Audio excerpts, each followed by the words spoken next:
ओम शांति, ओम शांति, ओम शांति, ओम शांति, ओम शांति। ओम शांति। आज 8 मई 2025 प्रातः मुरली बाप दादा मधुर।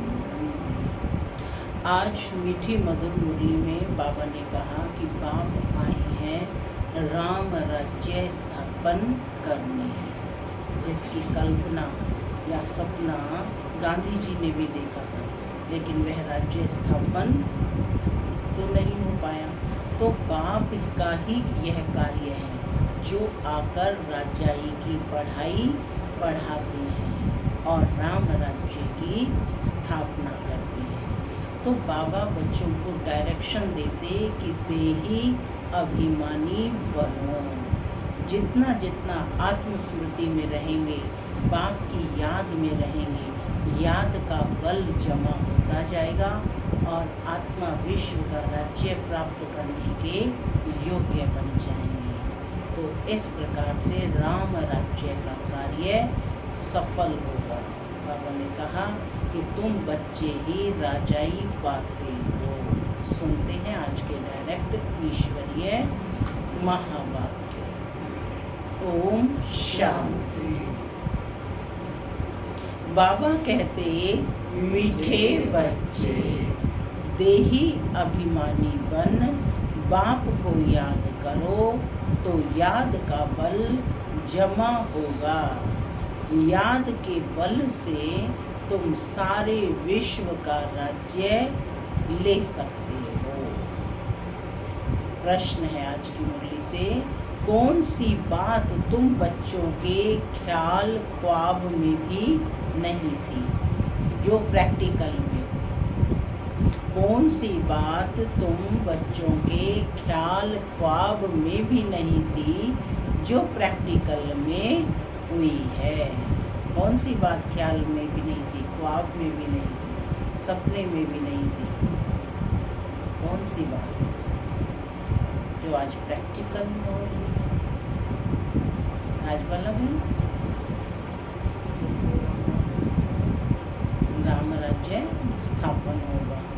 और ऐसे हम पढ़ेंगे, बाप जो भगवान है स्वयं आकर हमें पढ़ाएंगे।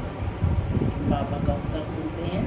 बाबा कहते कि तुम्हारे ख्याल ख्वाब में भी नहीं था कि हम भगवान से राजयोग सीखकर विश्व के मालिक बनेंगे, राजाई के लिए पढ़ाई पढ़ेंगे।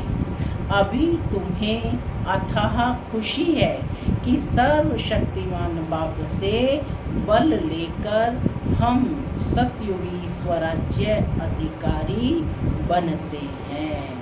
ओम शांति। माना मैं शांत स्वरूप आत्मा हूँ, शांति मेरा स्वधर्म है। बाबा कहते मीठे बच्चे अब घर वापस जाना है। ओम शांति। बाबा कहते यहाँ बच्चियाँ बैठती हैं प्रैक्टिस के लिए। वास्तव में यहाँ संदली पर बैठना उनको चाहिए जो देही अभिमानी बन बाप की याद में बैठे। बाबा ने कहा संदली पर किसे बैठना चाहिए योग के लिए? जो देही अभिमानी बन बाप की याद में बैठे। अब अगर याद में नहीं बैठेंगी तो वह टीचर कहला नहीं सकते। याद में शक्ति रहती है, ज्ञान में शक्ति नहीं, याद में शक्ति रहती है। इसको कहा ही जाता है याद का बल। योग बल सन्यासियों का अक्षर है, वो कहते ना योग बल, लेकिन बाबा ने उसको योग को याद का बल कहा। बाप डिफिकल्ट अक्षर काम में नहीं लाते। बाप कहते हैं बच्चों अब बाप को याद करो। जैसे छोटे बच्चे माँ बाप को याद करते हैं ना, वह तो है देहधारी। तुम बच्चे हो विचित्र, यह चित्र यहाँ तुमको मिलता है। तुम रहने वाले हो विचित्र देश के, विचित्र हो, विचित्र देश के रहने वाले हो। वहाँ चित्र रहता नहीं, चित्र माना यह शरीर वहाँ रहता नहीं। पहले पहले ये पक्का करना है कि हम तो आत्मा है, इसलिए बाप कहते हैं बच्चे देही अभिमानी बनो, अपने को आत्मा निश्चय करो। तुम निर्वाण देश से आए हो। कौन से देश से आए हो? निर्वाण, जहाँ वाणी नहीं है। वह तुम सभी आत्माओं का घर है। यहाँ पाठ बजाने आते हो। पहले पहले कौन आते हैं? यह भी तुम्हारी बुद्धि में है। दुनिया में कोई नहीं जिसको यह ज्ञान हो। अब बाप कहते हैं शास्त्र आदि जो कुछ पढ़ते हो उन सब को भूल जाओ। श्री कृष्ण की महिमा, फलाने की महिमा कितनी करते हैं, गांधी की भी कितनी महिमा करते हैं, जैसे कि वह राम राज्य स्थापन करके गए हैं। परंतु शिव भगवान वाच आदि सनातन राजा रानी के राज्य का जो कायदा था, बाप ने राजयोग सिखाकर राजा रानी बनाया। उस ईश्वरीय रस्म रिवाज को भी तोड़ डाला। कैसे तोड़ डाला? आज तो किसका किस पर राज्य है? प्रजा का प्रजा पर राज्य है। तो बाबा ने कहा राजा रानी बना करके जो राजयोग सिखाया उस ईश्वरीय रस्म रिवाज को भी तोड़ डाला। बोला राजा ही नहीं चाहिए, हमको प्रजा का प्रजा पर राज्य चाहिए। अब उसकी क्या हालत हुई है? आज देख रहे हैं ना, प्रजा का प्रजा पर राज्य, और हालत क्या हो रही है? दुख ही दुख, लड़ते झगड़ते रहते हैं, अनेक मतें हो गई हैं। अभी तुम बच्चे श्रीमत पर राज्य लेते हो, इतनी तुम्हारे में ताकत रहती है जो वहाँ लश्कर आदि होता नहीं। डर की कोई बात नहीं। ये लक्ष्मी नारायण का राज्य था, अद्वैत राज्य था।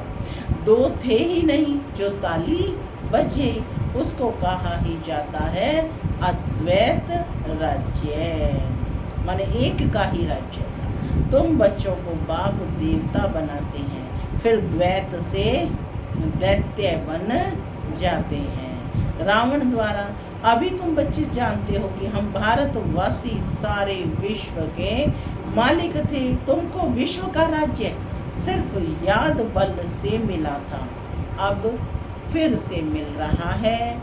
कल्प कल्प मिलता है सिर्फ याद के बल से।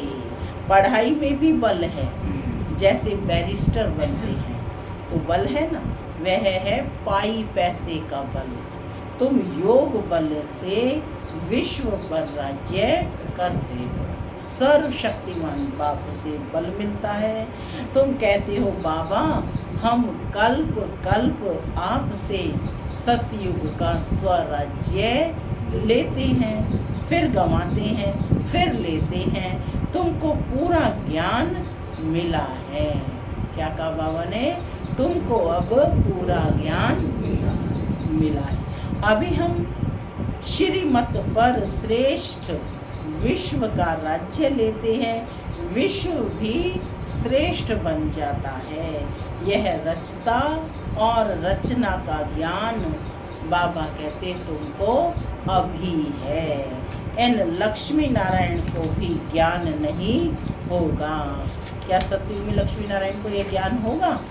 नहीं, कि हमने राजाई कैसे ली, ये ज्ञान नहीं होगा। यहाँ तुम पढ़ते हो, फिर जाकर राजाई करते हो। कोई अच्छे धनवान के घर में जन्म लेते हो तो कहा जाता है ना, इसने आगे जन्म में अच्छा कर्म किया है, दान पुण्य किया है, जैसा कर्म ऐसा जन्म मिलता है। अभी तो यह है ही रावण राज्य। यहाँ तो जो भी कर्म करते हैं वह विकर्म होता है। क्या कहा बाबा ने? यहाँ जो भी कर्म करते हैं वह विकर्म होता है। क्यों? क्योंकि देह भान में करते हैं। अभी तो यह है ही रावण राज्य, सीढ़ी उतरनी ही है। सबसे बड़े ऊंचते ऊंच देवी देवता धर्म वालों को भी सीढ़ी उतरनी है। सतो रजो तमो में आना है। हर एक चीज नई से फिर पुरानी होती है। तो अभी तुम बच्चों को अथाह खुशी होनी चाहिए। तुम्हारे ख्याल, ख्वाब, संकल्प, स्वप्न में भी नहीं था कि हम विश्व के मालिक बनते हैं। भारतवासी जानते हैं कि लक्ष्मी नारायण का सारे विश्व पर राज्य था। पूज्य थे सो फिर पुजारी बने हैं। गाया भी जाता है, आप ही पूज्य आप ही पुजारी। अब तुम्हारी बुद्धि में यह होना चाहिए, यह नाटक तो बड़ा वंडरफुल है। कैसे हम 84 जन्म लेते हैं उनको कोई नहीं जानते। शास्त्रों में तो 84 लाख जन्म लगा देते हैं। बाप कहते हैं ये सब भक्ति मार्ग के गपोड़े हैं। रावण राज्य है ना, राम राज्य और रावण राज्य कैसे होता है यह तुम बच्चों के सिवाय और कोई की बुद्धि में नहीं है। रावण को हर वर्ष जलाते हैं तो दुश्मन है ना, वर्ष वर्ष जलाते हैं तो दुश्मन है। राम का बर्थडे मनाते हैं, कृष्ण की जयंती मनाते हैं और रावण का हर वर्ष बुत जलाते हैं तो दुश्मन है ना। 5 विकार मनुष्य के दुश्मन है। रावण है कौन, क्यों जलाते हैं, कोई भी नहीं जानते। बस वर्ष वर्ष और बड़ा बड़ा बनाकर जलाते जाते हैं। जो अपने को बाबा कहते संगम युगी समझते हैं उनको स्मृति में रहता है कि अभी हम पुरुषोत्तम बन रहे हैं। भगवान हमको राजयोग सिखलाकर नर से नारायण, भ्रष्टाचारी से श्रेष्ठाचारी बनाते हैं। तुम बच्चे जानते हो हमको ऊंच दे ऊंच निराकार भगवान पढ़ाते हैं। कितनी अथाह खुशी होनी चाहिए। स्कूल में स्टूडेंट की बुद्धि में रहता है कि हम स्टूडेंट हैं, वह तो कॉमन टीचर पढ़ाने वाला है और यहाँ तो तुमको स्वयं भगवान पढ़ाते हैं। तो कैसे स्टूडेंट हो, गॉडली स्टूडेंट। तो कभी भूलना चाहिए, हाँ, साधारण पढ़ाई वाले नहीं भूलते। तो बाबा कहते हैं यहाँ तो तुमको स्वयं भगवान पढ़ाते हैं तो तुम हो गॉडली स्टूडेंट। जब पढ़ाई से इतना ऊंच पद मिलता है तो कितना अच्छा पढ़ना चाहिए। है बहुत इजी, सिर्फ सवेरे आधा पौना घंटा पढ़ना है। सारा दिन धंधे आदि में याद भूल जाती है, इसलिए यहाँ सवेरे सवेरे आकर याद में बैठते हैं। कहा जाता है बाबा को बहुत प्रेम से याद करो। बाबा आप हमको पढ़ाने आए हैं। अभी हमको पता पड़ा है कि आप 5000 वर्ष बाद आकर पढ़ाते हैं। बाबा के पास बच्चे आते हैं तो बाबा पूछते हैं कि आगे कब मिले हो। ऐसा प्रश्न कोई भी साधु सन्यासी आदि कभी पूछ ना सके। वहाँ तो सत्संग में जो चाहे जाकर बैठते हैं। बहुतों को देखकर सब अंदर घुस जाते हैं। तुम भी अभी समझते हो कि हम गीता, रामायण आदि कितना खुशी से जाकर सुनते थे। समझते तो कुछ भी नहीं थे। वह सब भक्ति की ही खुशी है। बहुत खुशी में नाचते रहते हैं परंतु फिर भी नीचे उतरते आते हैं। किस्म किस्म के हठ योग आदि करते हैं। तंदुरुस्ती के लिए ही यह सब करते हैं। तो बाप समझाते हैं यह सब है भक्ति मार्ग की रस्म रिवाज। रचता और रचना को कोई भी नहीं जानते तो बाकी रहा ही क्या। रचता रचना को जानने से तुम क्या बनते हो और ना जानने से तुम क्या बन पड़ते हो। तुम जानने से सॉल्वेंट बनते हो, ना जानने से भारतवासी इनसॉल्वेंट बन पड़े हैं, है ना। क्या बन पड़े हैं? भिखारी बन पड़े हैं, गपोड़े मारते रहते हैं। क्या क्या दुनिया में होता रहता है, कितने पैसे सोना आदि लूटते हैं। अब तुम बच्चे जानते हो वहाँ तो हम सोने के महल बनाएंगे। बैरिस्ट्री आदि पढ़ते हैं तो अंदर में रहता है ना कि हम यह इम्तिहान पास कर फिर क्या बनेंगे, यह करेंगे और यह बनाएंगे।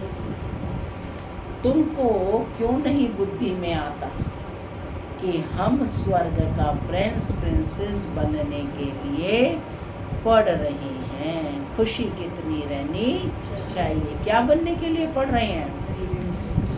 स्वर्ग का प्रिंस प्रिंसेस बनने के लिए पढ़ रहे हैं। खुशी कितनी रहनी चाहिए। परंतु बाहर जाने से ही खुशी गुम हो जाती है। छोटी छोटी बच्चियां इस ज्ञान में लग जाती हैं। संबंधी कुछ भी समझते नहीं, कह देते हैं जादू है। क्या कहते हैं? इन पर जादू हो गया है। कहते हैं हम पढ़ने नहीं देंगे। इस हालत में जब तक सगीर है तो माँ बाप का कहना मानना पड़ता है। हम ले नहीं सकते। इस हालत में जब तक सगीर है तो माँ बाप का कहना मानना पड़ता है। छोटे हैं ना, हम ले नहीं सकते। बहुत खिटपिट हो पड़ती है। शुरू में कितनी खिटपिट हुई। बच्ची कहे कि हम 18 वर्ष की हैं, बाप कहे नहीं ये तो 16 वर्ष की है, सगीर है। झगड़ा कर पकड़ ले जाते थे। सगीर माना ही बाप के हुक्म में चलना। बालिग है फिर जो चाहे सो करे। कायदे भी है ना। बाबा कहते हैं तुम जब बाप के पास आते हो तो कायदा है अपने लौकिक बाप का सर्टिफिकेट यानी चिट्ठी लेकर आओ। आज तक भी यही कायदा है कि जो भी ब्रह्मा कुमारी बहनें समर्पित होती हैं तो वह अपने घर से चिट्ठी लेकर आते हैं कि उनके माता पिता ने उनको परमिशन दी है। तो बाबा कहते हैं क्योंकि एक सामाजिक व्यवस्था भी है ना, उसको भी बनाए रखना है। तो कायदा है अपने लौकिक बाप का सर्टिफिकेट लेकर आओ। फिर मैनर्स भी देखने होते हैं। मैनर्स ठीक नहीं है तो वापस जाना पड़ेगा।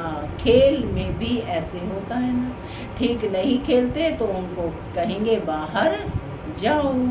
आबरू यानी इज्जत गंवाते हो। अभी तुम बच्चे जानते हो हम युद्ध के मैदान में हैं। कल भी बाबा ने टाइटल दिया था, कौन हो तुम? इनकॉग्निटो वॉरियर्स, गुप्त योद्धा। तो बाबा कहते हैं अभी तुम बच्चे जानते हो कि हम युद्ध के मैदान में हैं। कल्प कल्प वहाँ पाकर हमको माया पर जीत पहनाते हैं। मूल बात ही है पावन बनने की। पतित बने हैं विकार से। बाप कहते हैं काम महा शत्रु है। यह आदि मध्य अंत दुख देने वाला है। जो ब्राह्मण बनेंगे वही फिर देवी देवता धर्म में आएंगे। ब्राह्मणों में भी नंबरवार होते हैं। क्षमा पर परवाने आते हैं।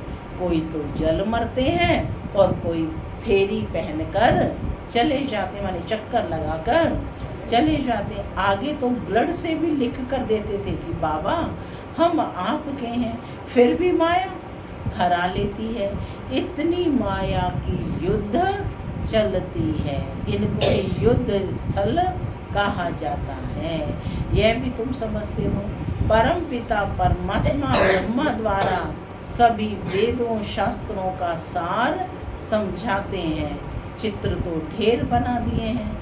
नारद का भी मिसाल है, इस समय का है।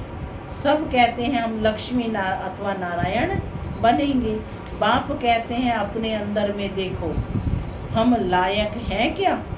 हमारे में कोई विकार तो नहीं है क्या? नारद भक्त तो सब है ना, यह एक मिसाल लिखा है। माने नारद जैसे अनेक है, लेकिन एक मिसाल बताया है। भक्ति मार्ग वाले कहते हैं हम श्री लक्ष्मी को वर सकते हैं। बाप कहते हैं कि नहीं, जब ज्ञान सुने तब सदगति को पा सके। मैं पतित पावन ही सबकी सदगति करने वाला हूँ। अभी तुम समझते हो बाप हमको रावण राज्य से लिबरेट कर रहे हैं, वह है जिस्मानी यात्रा। भगवान वाच मन मना भव, अर्थात अपने मन को मेरे मन के साथ कनेक्ट करो। बस धक्के, इसमें धक्के खाने की बात नहीं है। वह सब है भक्ति मार्ग के धक्के।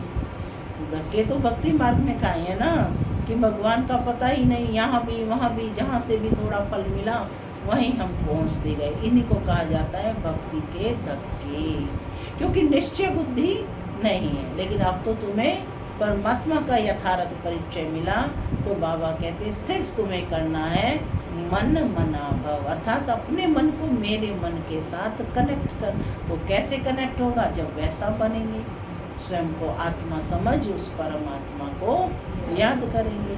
तो बाबा कहते हैं कि वे सब है भक्ति मार्ग के धक्के। आधा कल्प ब्रह्मा का दिन और आधा कल्प है ब्रह्मा की रात। तुम समझते हो हम सब बीके का भी आधा कल्प दिन होगा, हम सुख धाम में होंगे, वहाँ भक्ति नहीं होगी। अभी तुम बच्चे जानते हो हम सब से साहूकार बनते हैं, तो कितनी खुशी होनी चाहिए। तुम सब पहले रफ पत्थर थे। कैसे थे पहले? रफ पत्थर थे, कोई वैल्यू नहीं थी। अब बाप क्या बना रहे हैं? सिरान, अर्थात धार पर चढ़ा रहे हैं। धार पर चढ़ने पर पत्थर क्या हो जाता है? सुंदर शालिग्राम बन जाता है। तो कहते हैं कि अब बाप सिरान यानी धार पर चढ़ा रहे हैं। बाबा जोहरी भी है ना। कौन है बाबा? जोहरी। कल कौन था? जादूगर, सौदागर, और आज जोहरी भी है। ड्रामानुसार बाबा ने रथ भी अनुभवी लिया है। ब्रह्मा का रथ अनुभवी है, 60 वर्ष के थे, जोहरी थे। और तो गायन भी है गांव का छोरा। श्री कृष्ण गांव का छोरा कैसे हो सकता है? अब देखो ये विचारणीय है, वो तो प्रिंस होगा, तो गांव का छोरा तो ये ब्रह्मा था। वह तो सतयुग में था, उनको तो झूले में झुलाते हैं। श्री कृष्ण को तो झूले में झुलाते हैं, ताज पहनाते हैं। फिर गांव का छोरा क्यों कहते हैं? गांव के छोरे श्याम ठहरे, जब शाम है, अभी सुंदर बनने आए हो। बाप ज्ञान की सिरान पर चढ़ाते हैं। किस पर चढ़े हुए हो? ज्ञान की सिरान, धार पर, ज्ञान की धार पर है, रोज अपने में निखार कर रहे हैं। यह सत्य का संग कल्प कल्प कल्प में भी एक ही बार मिलता है, बाकी सब है झूठ संग। इसलिए बाप कहते हैं hear no evil, see no evil, talk no evil. बुरा ना देखो, बुरा ना बोलो, बुरा ना सुनो, बुरा ना सोचो। ऐसी बातें मत सुनो जहां हमारी और तुम्हारी ग्लानि करते हैं। जो कुमारियां ज्ञान में आती हैं वह तो कह सकती हैं कि हमारा बाप की प्रॉपर्टी में हिस्सा है, क्यों ना हम उनसे भारत की सेवा अर्थ सेंटर खोलूं। कन्यादान तो देना ही है, वह हिस्सा हमको दो तो हम सेंटर खोलें, बहुतों का कल्याण होगा। ऐसी युक्ति रचनी चाहिए। यह है तुम्हारी ईश्वरीय मिशन। तुम पत्थर बुद्धि को पारस बुद्धि बनाते हो। जो हमारे धर्म के होंगे वह आएंगे। एक ही घर में देवी देवता धर्म का फूल निकल आएगा, बाकी नहीं आएंगे। मेहनत लगती है ना, बाप सभी आत्माओं को पावन बनाकर सबको ले जाते हैं। इसलिए बाबा ने समझाया था, संगम के चित्र पर ले जाओ। सबको कहाँ ले जाओ? संगम के चित्र पर। देख रहे हैं ना, ये सृष्टि चक्र के चित्र में संगम के चित्र पर ले जाओ। इस तरफ है कलयुग और उस तरफ है सतयुग। सतयुग में है देवताएं और कलयुग में है असुर। इसको कहा जाता है, और बीच में क्या है? पुरुषोत्तम संगम युग। बाप ही पुरुषोत्तम बनाते हैं। जो बढ़ेंगे वह सतयुग में आएंगे, बाकी सब मुक्ति धाम में चले जाएंगे, फिर अपने अपने समय पर आएंगे। यह गोले का चित्र बड़ा अच्छा है। बच्चों को सर्विस का शौक होना चाहिए। हम ऐसी ऐसी सर्विस पर कर गरीबों का उद्धार कर उनको स्वर्ग का मालिक बनाएंगे। अच्छा, मीठे मीठे सिक्की लदे बच्चों प्रति याद प्यार और गुड मॉर्निंग। रूहानी बाप की रूहानी बच्चों को नमस्ते। हम रूहानी बच्चों की रूहानी माता पिता को याद प्यार, गुड मॉर्निंग और नमस्ते। नमस्ते, सदा रहो हंसते, बनो फरिश्ते, रास्ते। धारणा के लिए मुख्य सार पहला, अपने आप को देखना है कि हम श्री लक्ष्मी और श्री नारायण समान बन सकते हैं क्या? हमारे में कोई विकार तो नहीं है क्या? फेरी लगाने वाले परवाने हैं या फिदा होने वाले हैं? क्या हैं? ऐसे मैनर्स तो नहीं हैं जो बाप की आबरू अर्थात इज्जत जाए। तो अपनी सेल्फ चेकिंग करनी है। दूसरा, अथाह खुशी में रहना है।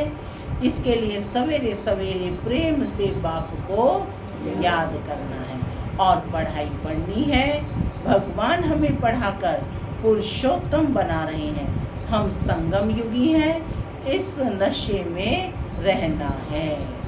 आज का वरदान है, सर्व गुणों के अनुभवों द्वारा बाप को प्रत्यक्ष करने वाले अनुभवी मूर्त भव।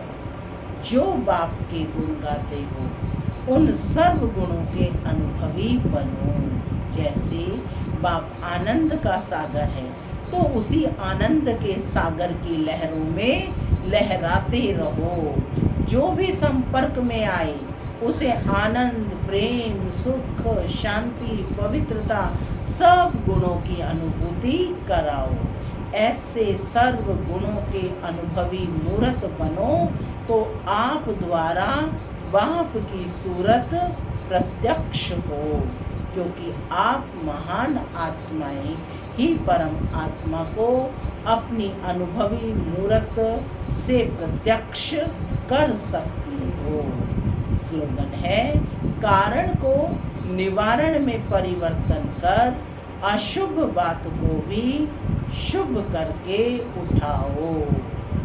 अव्यक्त इशारे हैं। रूहानी रॉयल्टी और प्योरिटी की पर्सनैलिटी धारण करो। ब्राह्मणों की लाइफ जीवन का जिये दान पवित्रता है। आदि अनादि स्वरूप ही पवित्रता है।